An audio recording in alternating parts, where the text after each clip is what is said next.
Islam. The members of the association express their heartfelt gratitude to their Supreme Head for accepting their request to address this meeting in the heart of London. We are grateful to Mr. Edward Mortimer of Financial Times for agreeing to chair this meeting. He is a distinguished scholar, an author, and a journalist, respected for his integrity and versatility. Though considered an expert on communism in Europe, he is equally at home with the history and politics of Islam.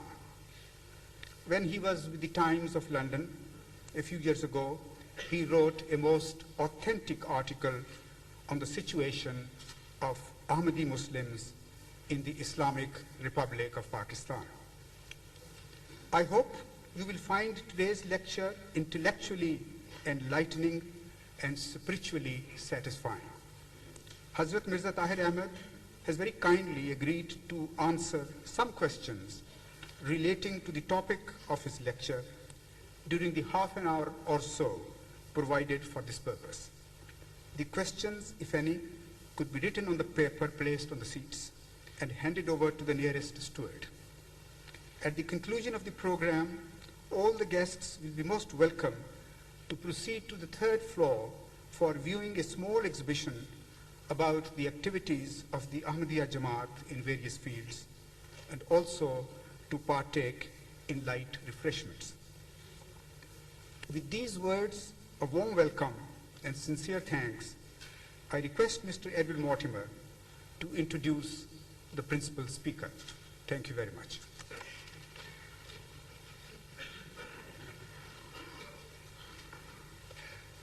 Well, I'm sure everybody here will sympathize with me and will share my great gratification, because it's undoubtedly a very considerable honor for somebody not belonging to the Ahmadiyya community, and indeed somebody who is not a Muslim, to be asked to introduce such a speaker as this on such an occasion as this. I will address myself essentially to the non-Ahmadis in the audience, because I don't suppose that Hazrat Mirza Tahir Ahmad can possibly need any introduction to his own community, and if he did, I would certainly not be the person to give it. I was already introduced myself in an unduly flattering manner by my friend After Ahmad Khan, and he used a word which I have quite often heard used about me in different contexts when he said I was an expert. I'm glad that he didn't say I was an expert on Islam, but he said I was an expert on communism, which is almost as bad, I suppose. I always accept this introduction, but I always accept it in a particular understanding of the word expert, which I was taught at the very beginning of my career as a journalist, that an expert is someone who did the story yesterday. I have written a few pages about the Ahmadiyya, and rather a lot of pages about Islam, and that's the only sense in which I make any claim to expertise. Now, I expect most people know that this event was originally planned to happen last May during the centenary year of the Ahmadiyya community. And the reason that it didn't happen at that time was that, by ill luck, the date chosen coincided with that of a very large demonstration organized by other Muslims against Mr. Salman Rushdie's book, The Satanic Verses. And I think that there is something complementary or contradictory, and maybe a bit of both, about these two events. I think that probably all of us in this hall, Muslim and non-Muslim alike, feel that whatever our views on Mr. Rushdie himself and the literary merits of his work, the consequences that have flowed from the publication of that book have been very sad for the relations between Muslims and non-Muslims in the world at large, and especially in this country.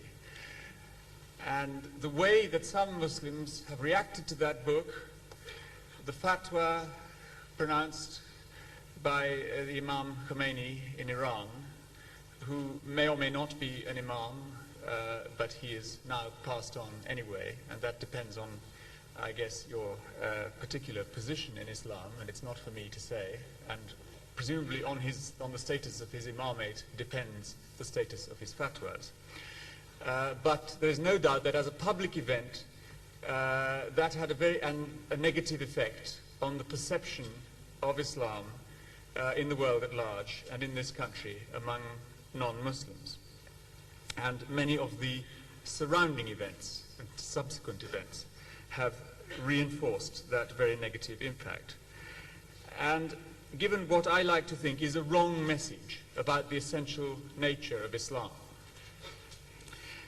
And what we have come here today to hear, I believe and hope, is a right message, and a very important message about the true nature of Islam and the nature of the Islamic community as one that seeks to live in friendship and peace and mutual tolerance with its fellow human beings, believers in other faiths or in no faith. A religion of peaceful evangelism which eschews violence and coercion. And I'm sure that everybody here has heard the message of the Quran that in matters of faith there should be no coercion. And it is a very, very great pleasure and honor to have that message brought to us personally by His Holiness Hadhrat Mirza Tahir Ahmad, Khalifatul Massih IV, which means, as I expect you all know, that he is the fourth successor of the founder of the Ahmadi movement, who is known as Al-Massih to his followers, that is, the Messiah. And not only is he the fourth successor, but he is also the grandson of that founding genius of the Ahmadiyya. Hadhrat Mirza Tahir Ahmad was born in Qadian, which is the birthplace of the Ahmadi movement, in 1928. He was educated in India and in that part of India which became Pakistan. But his father showed, I think, already a typical breadth of mind and of spirit in encouraging him to come in the 1950s to the School of Oriental and African Studies here in London, where he studied for 2 years. And I think that we should be appreciative of that. After all, there are many Muslims who would say that anything to do with Western Orientalism should be eschewed as something imperialistic and seeking to distort or to denigrate Islam.